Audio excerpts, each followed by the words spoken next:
Buenas noches, hermanos y hermanas. Qué bendición contar con su presencia una vez más en el discipulado. Primeramente decirle que el Señor me los bendiga, que el Señor haga resplandecer su rostro y su gracia delante de cada uno de ustedes y sus familias. Y bueno, ¿qué le parece si oramos antes de comenzar el tema de esta noche o continuar con el tema que ya habíamos comenzado hoy hace 8 días, que es el tema de las 7 iglesias que relata el Apocalipsis? Pero antes de eso, oremos para poner este discipulado en las manos del Señor y démosle gracias al Señor. Amén. Padre, en el nombre de Jesús, venimos dándote gracias.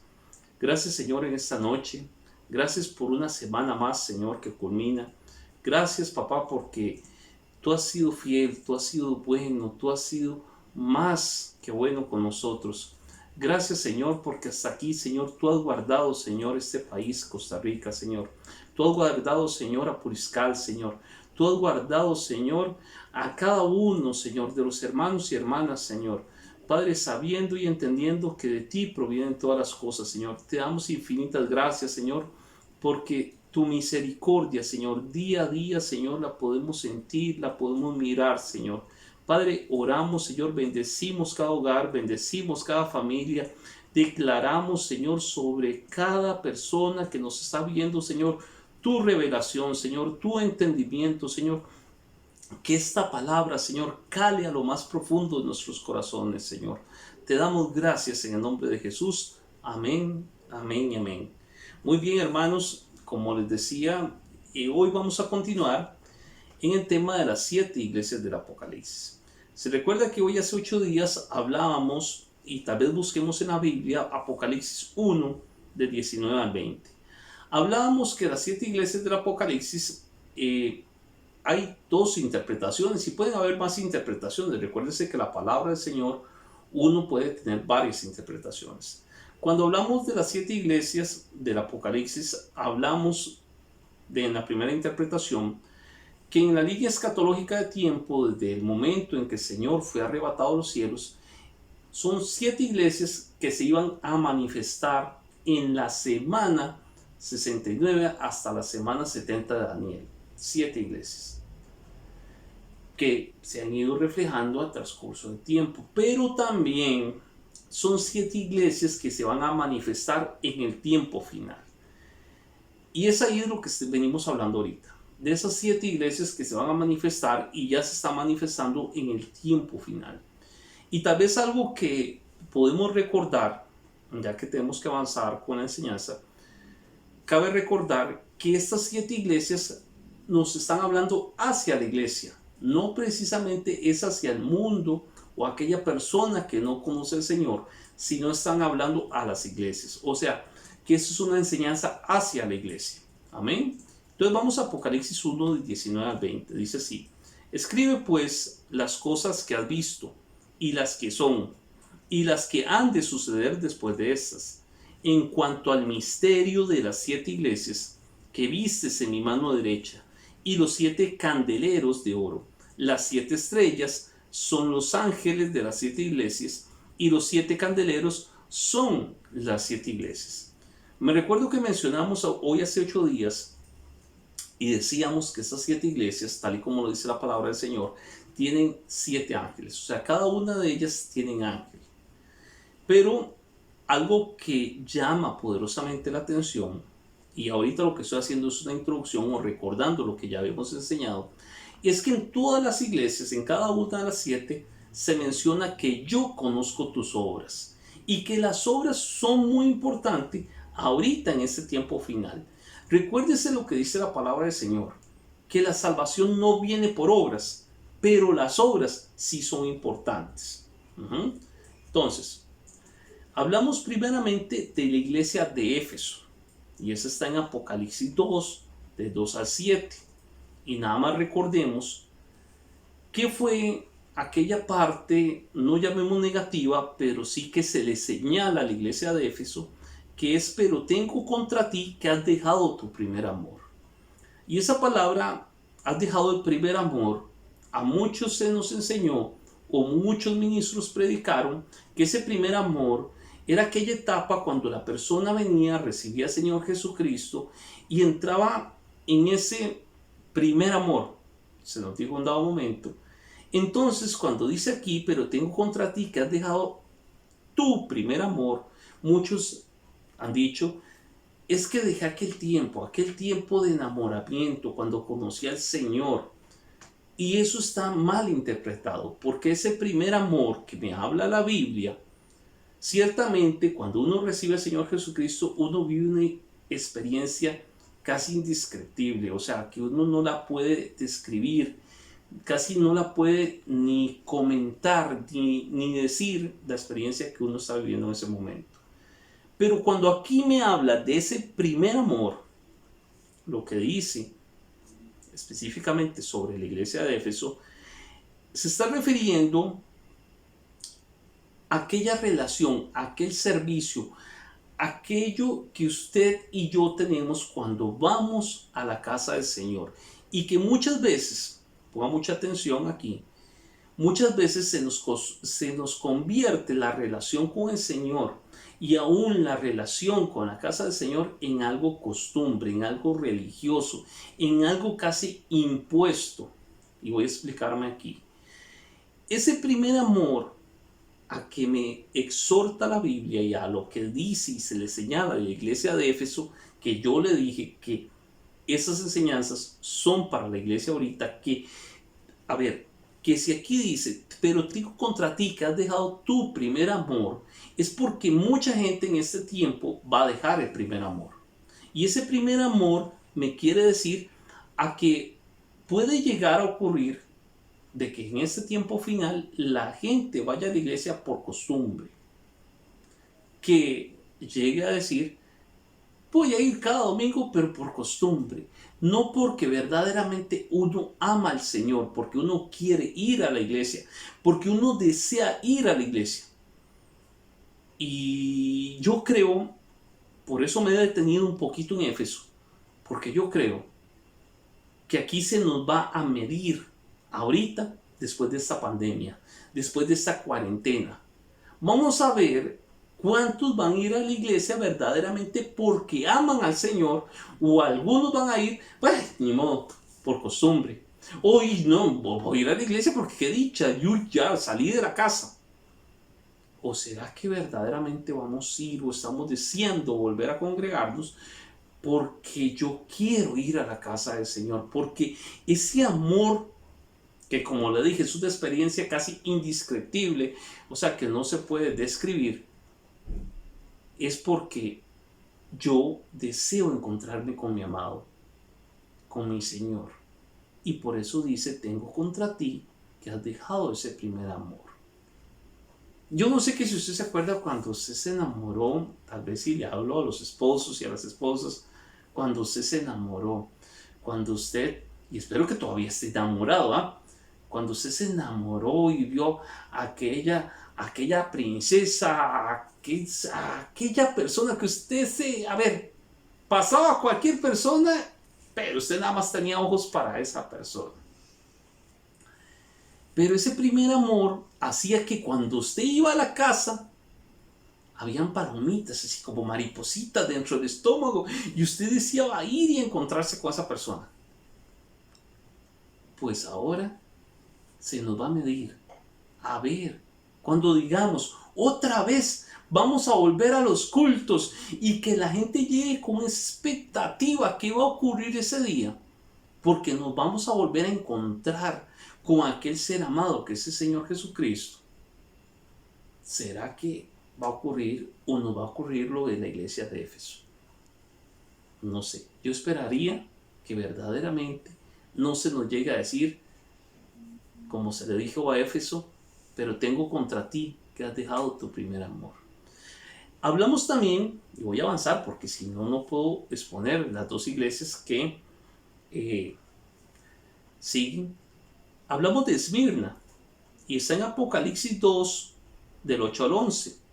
Y de Esmirna se le señaló que, que esta iglesia se le conocía porque había pasado por momentos difíciles, por momentos de tribulación. Aún se le dice que era una iglesia que había pasado por pobreza, pero el Señor le indica que tú no eres pobre, sino que eres rico. Y que la blasfemia de los que dicen ser judíos y no lo son, sino que son sinagoga de Satanás, pero no temas lo que estás por sufrir. Vea qué interesante, porque se le habla de tribulación, se le habla de pobreza. O sea que la iglesia va a pasar por momentos difíciles. A mí, toda esta etapa que nos tocó vivir, el tiempo final, ahorita la iglesia está siendo, a ver, probada y también pasando por un momento de tribulación. Ojo aquí, cuidado, se me confunde.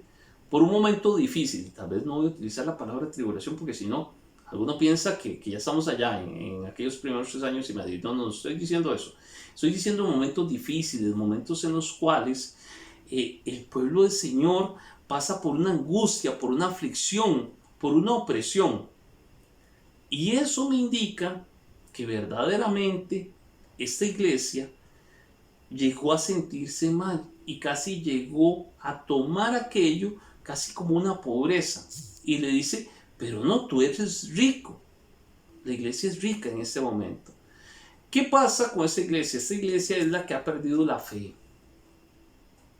Y recuérdese que usted puede tener o yo puedo tener toda la riqueza de este mundo, pero si no tengo al Señor, nada soy. Y ese es un tema que también tenemos que hablar y tenemos que conversar. ¿Qué es lo que más nos interesa ahorita? ¿Tener dinero? ¿Tener plata? ¿O tener al Señor Jesucristo? Porque yo siempre se lo he dicho y se lo he predicado, la gente cuando llega a los momentos difíciles, momentos en los cuales se vive un momento de angustia, lo primero, oiga lo que le voy a decir, lo primero casi que hace la mayoría de la gente es que se enoja con el Señor. Cuando tal vez el Señor no ha tenido nada que ver en ese asunto, sino que es consecuencia de un pecado, consecuencia de muchas cosas.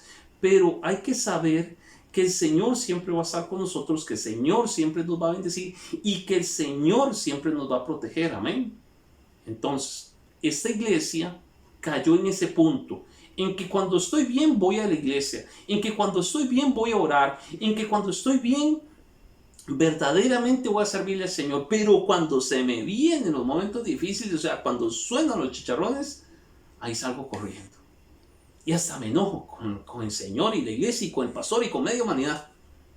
Ah, no, ya no vuelvo a la iglesia, ya no vuelvo. Entonces, ojo aquí, porque esta iglesia, igual que la iglesia de Éfeso, la Esmirna, es una iglesia que no se va en el arrebatamiento. De las 7 iglesias, nada más una se va en el arrebatamiento, que yo creo que hoy no nos va a alcanzar el tiempo para enseñar de ella, porque vamos a hablar específicamente de la iglesia de Pérgamo. Y aquí es donde comenzamos la enseñanza. La iglesia de Pérgamo está en Apocalipsis 2, 12 al 17. No pierda su Biblia, Apocalipsis 2, porque vamos a estar ahí, es donde vamos a estar enseñando de las 7 iglesias, ¿no? Apocalipsis 2, de 12 al 17 dice: guarda fielmente mi nombre y no has negado mi fe. Y aún en los días de Antipas, mi testigo, mi siervo fiel, que fue muerto entre vosotros, donde mora Satanás, pero tengo unas pocas cosas contra ti. Porque tienes ahí a los que mantienen la doctrina de Balaam, que enseñan a Balac a poner tropiezo ante los hijos de Israel, a comer cosas sacrificadas a los ídolos y a cometer actos de inmoralidad. Así tú también tienes algunos de la misma manera manteniendo la doctrina de los nicolaitas. Y esta iglesia, aquí sí, vamos a tener que detenernos y ver varias cositas, ¿no? Entonces, vea qué interesante, porque esta iglesia estaba ubicada donde está el trono de Satanás. Vea que se le está hablando a las iglesias. Y le dije al inicio de esta enseñanza no es para el mundo, es para la iglesia. Y esta iglesia específicamente está sentada, ubicada en el trono de Satanás. Y este lugar que habla del trono de Satanás es un lugar, o es el centro religioso donde habitan los templos más importantes. En aquel momento eran, digamos, los templos más importantes como los de Zeus, los de Apolo, los de Dionisio, los de Afrodita. Pero se mantiene también dentro de ese trono de Satanás espíritus engañosos, doctrinas de demonio. Y eso está en 1 Timoteo 4:1. Y en medio del trono de Satanás también está la aflicción y la persecución. Entonces, entre las obras que tenía esta iglesia era que retenía el nombre del Señor y no negaba la fe, a pesar de la persecución que se había levantado en su contra, pero tenía otros dos grandes problemas. Uno era, que estaba ubicada donde estaba el trono de Satanás. O sea, ¿cómo explicarlo? La iglesia está ubicada alrededor o casi donde estaba el trono de Satanás. Y ese era todo un problema, porque sufría aflicción y persecución. O sea, la iglesia uno no la puede ubicar en cualquier lugar donde uno se le ocurra. Pero aparte tenía dos problemas más graves, que era la doctrina de Balaam. Balaam, y aquí nos vamos a detener, este hombre ayudó a Balac. Balac era un devastador, un destructor, para que le pusiera trampas al pueblo de Israel.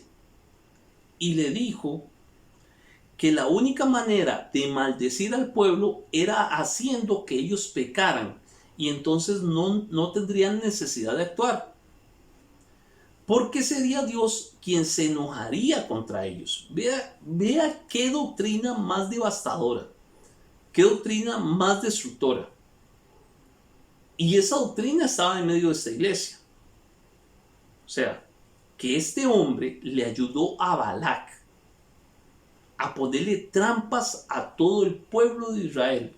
Y cuando hablo de este pueblo de Israel, aquí la Biblia habla de Israel natural, físico. Pero recuérdese que nosotros somos ese Israel espiritual.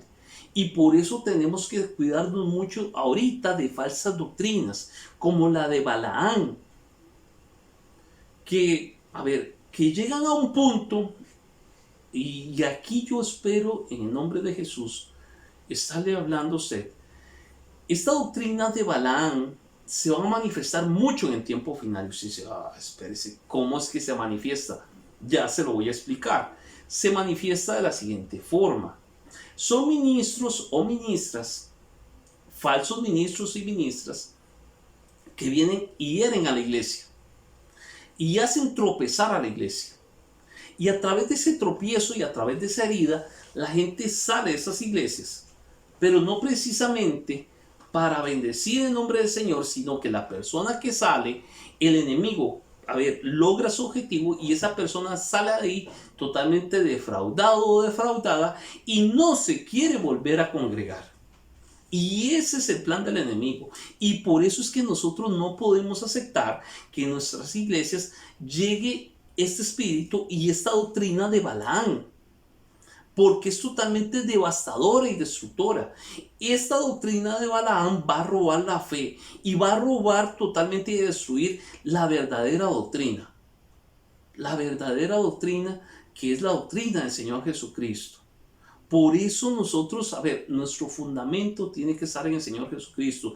Y como se lo he enseñado muchas veces y se lo vuelvo a repetir, gloria a Dios por cada ministro. Gracias al Señor por nuestra cobertura. Gracias infinitas al Señor por el apóstol Juan, por el apóstol Sergio, por cada uno de los ministros. Pero le tengo que decir algo, nosotros no seguimos hombres. Porque la doctrina de Balaam lo que enseña es poner nuestra mirada en los hombres y no ponerla en el Señor. Y eso es lo grave de esta doctrina. Y por eso el Señor le habla muy fuerte a la iglesia de Pérgamo. ¿Por qué? Porque si nosotros ponemos la mirada en los hombres, cuando el hombre llega a fallar, nuestra fe se va a caer porque estaba fundamentada en un ser humano y no en la del Señor. Vea que la doctrina de Balaam lo que incita es a que la gente se enoje con el Señor. Y tal vez apunte ahí, pero por razones de tiempo, porque ya llevamos 20 minutos. Números 31:16. No voy a buscarlo, pero usted, yo espero y le animo a que lo busque en su casa y busque esa parte, que lo que busca esa doctrina de Balaam es que la gente se llegue a enojar con el Señor. Y yo digo, ¿quién falló? ¿Fue el hombre o fue el Señor? Muy probablemente fue el hombre.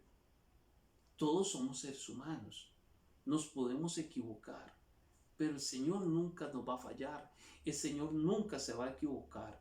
Por eso le vuelvo a decir, cuidado con esta doctrina de Balaam, porque esta doctrina tiene un error, y el otro error que manifiesta muy fuerte la doctrina de Balaam es el amor al dinero. Y apunte el siguiente pasaje, Judas 11. ¿Por qué? Porque a través de ese amor al dinero, y por eso nosotros, como Ministerio Ebenecer, nosotros no vamos totalmente y vamos totalmente en contra la doctrina de la falsa prosperidad o la teología de la falsa prosperidad. Nosotros no vamos con esa doctrina que las iglesias se dedican a pedir y a pedir dinero, y la gente muy amablemente, bajo un espíritu de manipulación y control, comienzan a dar dinero y dan dinero y dan dinero y dan dinero, y cuando se viene el mecatazo y los lastiman y los golpean, y la gente totalmente sale decepcionada, sale triste, sale lastimada, y lo peor es que ya no quieren volver a la casa del Señor. Saben que ahí estuvo mal, porque eso sí lo saben, pero piensan que todo el mundo está igual, y no, era que ese lugar primeramente estaba sentado, estaba ubicado donde estaba el trono de Satanás. Dos, esta doctrina de Balaam lo que iba a hacer era el amor al dinero, sacarle la plata a la gente, iba a poner tropiezo. Y lo otro, que tal vez es sumamente grave y que el Señor lo condena mucho, es sacrificio a los ídolos, o sea, iba a buscar la idolatría. Y por eso le digo, y ahora le enseñé, que nosotros no seguimos hombres. Pero hay que tener mucho cuidado. Cuidado con aquellas personas que ponen su mirada en los ministros y casi suben al ministro a una posición más arriba que la del Señor. Casi aquí está el ministro y aquí está el Señor. Y cuidado, porque ahí se volvió totalmente la tortilla, podríamos decir, porque aquí debe estar el Señor y aquí debe estar el ministro. Pero muchos llegan a poner nada más la mirada en el ministro. Ay, dígame qué tiene que decirme Dios hoy. Perdón. Amén, sí, porque Dios nos va a hablar a nosotros los ministros, pero el Señor también nos va a hablar a todos. Primeramente, hay que buscar al Señor para que el Señor nos hable, y que más bien a través de ese pastor, a través de ese pastor, a través de ese ministro, profeta, apóstol, que más bien venga el Señor confirmando lo que el Señor te dijo. Amén. Pero cuidado con poner la mirada en los hombres y hacer de aquel hombre un ídolo, porque tanto estás arriesgando tu vida, tu salvación, así como la vida de ese ministro y su salvación. Entonces, esa es la doctrina de Balaam. Y por último, dentro de la doctrina de Balaam, así como que si no hubieran bastantes cosas, esta doctrina lo que enseña también es la inmoralidad sexual. Vea qué sorprendente que dentro de la iglesia, porque aquí el Señor le está hablando a la iglesia que tenía esta doctrina, y usted dirá, ¿cómo es que dentro de la iglesia se va a enseñar de inmoralidad sexual? Pues le tengo noticias. Hay iglesias que ahorita están enseñando esa doctrina. ¿Cómo que están enseñando esa doctrina? Sí, porque le dan cabida abierta o permisidad al pecado. No, aquí no se preocupe, mientras usted traiga sus diezmos, usted no tiene que arreglar su vida, siga así, nada importa, siga pecando, pero aquí sí, tráigame los diezmos. No, perdón, esa es la doctrina de Balaam. La doctrina sana, la doctrina verdadera, dice, ok, y así como lo decíamos un domingo de esos, usted viene chuequito, viene mal, pero aquí Dios totalmente te va a hacer una nueva criatura.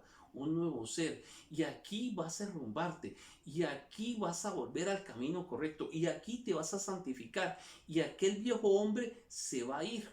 Aquí nosotros no alcahueteamos el pecado. Y no es que seamos legalistas, sino que verdaderamente creemos en la santidad del Señor y aquella santidad que nace por amor. La doctrina de Balaam no. La doctrina de Balaam dice, no importa, llenemos la iglesia de gente y no me interesa cómo estén todos, no importa, ahí que sigan pecando y que el pecado de adulterio aquí se... No, esa es la doctrina de Balaam. Bueno, sigamos. Como le digo, el tiempo se va muy rápido. Decía Apocalipsis y leíamos que no solo dice, y voy a leer, porque tienes ahí a los que mantienen la doctrina de Balaam, que enseñan a Balac a poner tropiezos, o ya lo enseñamos, ante los hijos de Israel, a comer cosas sacrificadas a los ídolos y a cometer actos de inmoralidad. Pero también se enseña ahí la doctrina de los nicolaitas, porque dice, así tú también tienes algunos que de la misma manera mantienen la doctrina de los nicolaitas, o sea, otra doctrina. O sea, aquí en esta iglesia habitan dos doctrinas falsas. Y pareciera, y uno esperaría que también estuviera la doctrina verdadera, pero tenían dos doctrinas que no eran de parte del Señor, que era la doctrina de Balaam, y ahora hablemos de la doctrina de los nicolaitas.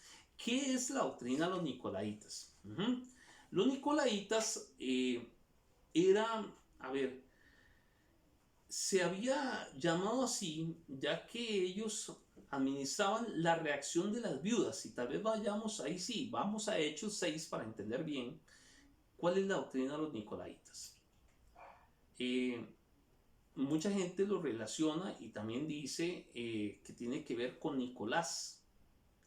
Bueno, vamos a Hechos, que le dije, Hechos 5, Hechos 6, 5, perdón. Busquemos ahí en la Biblia, Hechos 6, 5.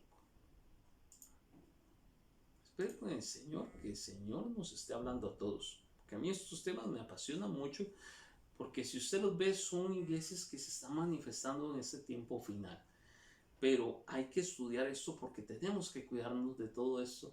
Si en un dado momento, y gloria al Señor, como le vuelvo a decir, porque esta casa, porque este ministerio siempre ha tratado de cuidar la doctrina, la verdadera doctrina, que sea pura la doctrina, pero a usted le toca convivir también en medio de todo un pueblo, en medio del mundo, donde tal vez gente en su trabajo, gente vecina, gente familiar, le dice, es que vieras que en mi iglesia está ocurriendo esto y esto y esto. Que usted tenga la capacidad, que usted esté totalmente, vamos a ver, que usted esté equipado para decirle, mira, tened cuidado, porque lo que está en su iglesia es una doctrina falsa, una doctrina de Balaam. Pero veamos la de los nicolaitas. Dice, Hechos 6:5, dice, lo propuesto tuvo la aprobación de toda la congregación, y escogieron a Esteban, un hombre lleno de fe y del Espíritu Santo, y a Felipe, y a Prócoro, y a Nicanor, y a Timón, y a Parmeas, y a Nicolás, un prosélito de Antioquía, a los cuales presentaron ante los apóstoles. Después de orar, pusieron sus manos sobre ellos. Vea que aparece ahí Nicolás. Nicolás tiene que ver que es un hombre donde su doctrina consiste que el pueblo debe de mandar dentro de las iglesias, quitando la autoridad de los ministros. Y yo espero ya aquí con esta introducción que usted sepa qué es la doctrina de los nicolaitas, ya que dice o enseñaba esta doctrina que el ministro nada más era para enseñar, pero no tenía autoridad sobre la iglesia. Y aquí antes se daba mucho esta doctrina de los nicolaitas, y todavía se sigue dando en ciertas denominaciones en los cuales el pastor o ministro que Dios puso en esa casa, o pastores, no tenían casi ni voz ni palabra para hacer cosas, sino que era el pueblo el que gobernaba. Y a ver, y le voy a aclarar, esto no es de democracia. La iglesia no es de democracia. La iglesia es de teocracia. Y quien gobierna la iglesia y quien pagó un precio por esa iglesia se llama el Señor Jesucristo. No es el pueblo. Y ahí hay que tener mucho cuidado, porque hay iglesias que tratan, y cuando se mete esta doctrina, casi tratan de levantar casi un partido político y casi llegar a ser grupitos o argollas dentro de la iglesia para llegar casi a gobernar la iglesia en lugar de aquel ministro, de aquella persona, de aquel pastor, de aquel apóstol que Dios puso sobre esa casa. Totalmente vienen a aplastar todo lo que él dice. Entonces esa doctrina lo que se da es contradecir lo que la autoridad, lo que el Señor puso en aquella casa, porque toda autoridad es puesta por el Señor, y contradecir esa autoridad. Esa es la doctrina de los nicolaitas. Y esa doctrina está afectando a la iglesia, ya que esa doctrina lo que va a lograr es que ocurran divisiones en medio de las iglesias.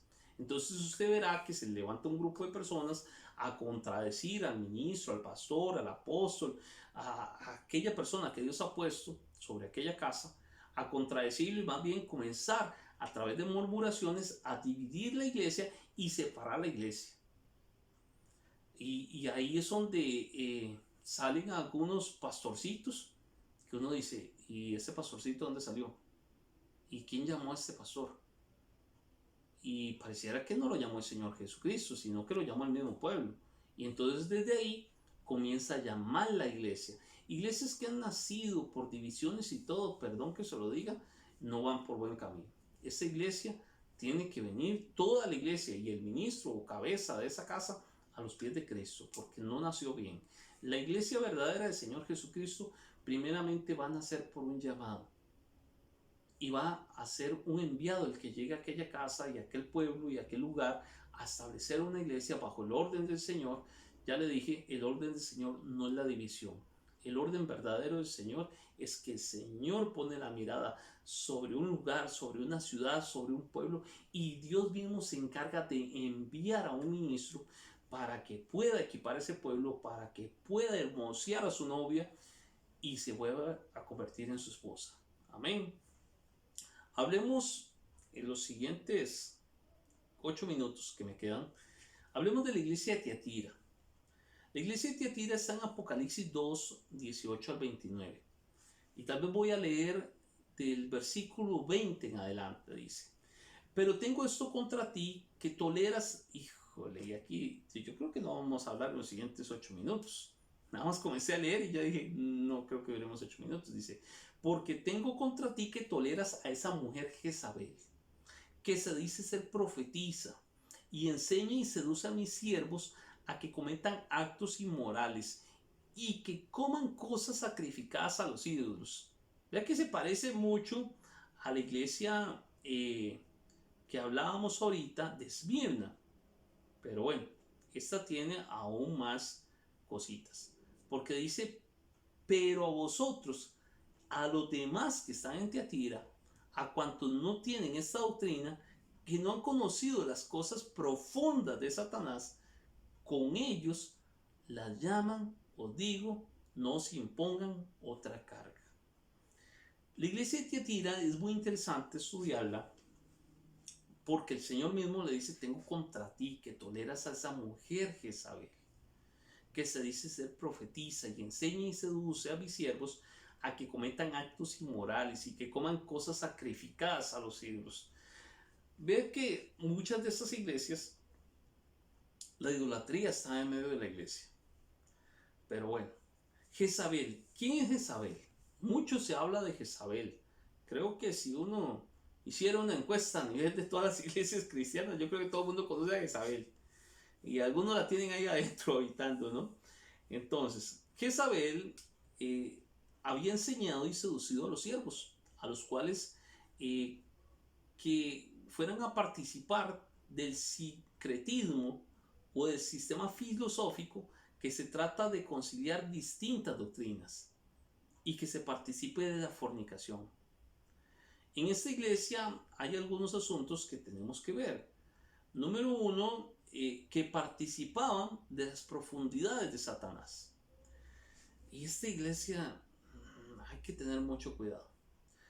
Nosotros como ministerio, nosotros creemos, y yo se lo he enseñado, y todos los que nos están viendo, le podemos decir que nosotros creemos en el ministerio quíntuple. ¿Qué es el ministerio quíntuple? O sea que en medio de la iglesia van a haber pastores, van a haber profetas, van a haber apóstoles, van a haber maestros y van a haber evangelistas. Ese es el ministerio quíntuple. Y así lo estableció el Señor para edificación de la iglesia. Pero hay un pero. Hay uno de esos ministerios que el Señor, estableció que no llega a dirigir una iglesia. Y ese es el ministerio profético. ¿Por qué ministerio profético? Es un ministerio que tenemos que cuidar mucho. Y más en este tiempo final. ¿Por qué? Porque el ministerio profético hasta cierto punto puede llegar a ser vulnerable. Vulnerable de la idolatría. Porque qué maravilloso es ver a un profeta hablando de parte del Señor, y más a un profeta de oficio, oírlo decir, así dice el Señor. Y más cuando aquella palabra viene y totalmente se cumple, porque es una palabra de parte del Señor, y uno dice, gracias Señor por este ministerio profético. Pero, ahí hay un pero. Si la iglesia no es madura, puede la iglesia caer en idolatría y comenzar a ver más al profeta que al Señor. Y ahí es donde hay todo un problema ahorita. ¿Por qué? Porque Jezabel sabía profetizar, ya que ella se decía llamar profeta. El asunto era que enseñaba y seducía a los siervos a que cometieran actos inmorales. Y de Jezabel, como le vuelvo a decir, mire, aquí duraríamos toda la noche, y yo me recuerdo cuando comenzamos con la iglesia en Poriscal, me recuerdo que hablé una noche de Jezabel. Hice todo un estudio específicamente nada más para enseñar de Jezabel, y por eso no me voy a detener mucho ahorita. Pero de Jezabel sí hay que cuidarse mucho, ya que Jezabel es aquella figura, aquel espíritu que va a tratarse de meter a la iglesia y que va a venir cargado de inmoralidad. Inmoralidad desde todo punto de vista, llámese sexual, llámese pecaminoso, llámese de todo, ¿no? Inmoralidad dentro de todos los vínculos que hay, ahí va a venir Jezabel. Pero Jezabel, recuérdese también que a la par de Jezabel también está el esposo Capo. Entonces, como le digo, es todo un tema. Cuidado la iglesia que ahorita está permitiendo que ese espíritu jezabélico llegue a gobernar, a establecerse en medio de la iglesia. El espíritu jezabélico es muy fácil reconocerlo. Los profetas de parte del Señor lo identifican así inmediatamente. Siempre van a tener problemas con Jezabel, siempre. Y lo van a identificar, y el asunto es que Jezabel lo identifica, y los profetas de parte del Señor van a identificar ese espíritu, y ellos son los que van a alertar y le van a decir al pastor, al ministro, mire, aquí está ese espíritu y hay que echarlo en nombre de Jesús a patadas, hay que echarlo, porque si ese espíritu se mete dentro de la iglesia, como le vuelvo a decir, va a ser todo un problema. Y ese espíritu va a estar en ese tiempo final tratándose de meter a las iglesias, porque recuérdese lo que dice la palabra, que al finalizar de los tiempos iba a ser como los días de Elías. Y en los días de Elías, ¿quién cree que estaba? Jezabel. Entonces Jezabel también se va a manifestar en este tiempo final, y por eso esta llamada de atención, y que cuidemos la iglesia, que no se meta ese espíritu en medio de la iglesia. Es muy fácil, oiga lo que estoy diciendo, que ese espíritu se pueda llegar a meter. Y no voy a profundizar con el tema de Jezabel porque tengo que continuar, pero que si usted quiere que conversemos más de este tema, me escribe y con mucho gusto ahí le enviamos la enseñanza. Lo otro de esta iglesia, y ahora sí ya para terminar porque ya se nos fue el tiempo, de la iglesia de Tiatira, lo otro que dice es que participaban de las profundidades de Satanás, y tal vez cuando leí eso, no sé, que si dentro de su espíritu fue algo que golpeó. Usted dice, ¿cómo una iglesia va a participar de las profundidades de Satanás. A ver, esto es que algunos entran en una parte mística y comienzan a practicar ciencias ocultas en las cuales no están establecidas en la iglesia. Entonces introducen ciertas doctrinas místicas que no están dentro de establecido, dentro de la doctrina del Señor, dentro de la Santa Escritura, y comienzan a decir, es que el Señor me reveló que ahora tenemos que hacerlo así. Y uno llega a preguntar, suena, no suena ni muy bonito, pero explícame de dónde viene eso. Es que el Señor me lo reveló. Sí, pero perdón, ¿está en la Biblia? No, es que el Señor me lo reveló y aquí hay que establecerlo. Eso es participar de las profundidades de Satanás. Voy a terminar con un ejemplo. Me recuerdo en una oportunidad, eh, porque de estas iglesias, como le vuelvo a decir, uno ha tenido que ministrar hermanos que tal vez vienen de estas iglesias, no le digo nombres, pero vienen con esta influencia, con estos daños que ocasionan estos espíritus. Y uno ha escuchado cada experiencia donde gente dice que ha viajado al infierno. Primeramente el infierno ni está abierto ahorita, pero hay gente que dice que ha viajado al infierno y que allá vieron esto. Esas son prácticas de las profundidades de Satanás. Otra gente que dice, ay, es que tengo que oír aquel testimonio de aquella bruja que se convirtió al Señor, y pasa hablando más de toda su experiencia que vivió en el reino de las tinieblas que la experiencia del Señor. Tenga mucho cuidado con todo esto, porque son doctrinas que se van a levantar en el tiempo final. Mucho cuidado con lo que se viene ahorita del nuevo orden mundial.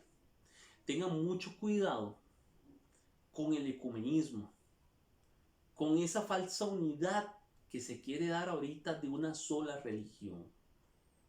Porque ahí es donde se va a participar de las profundidades de Satanás.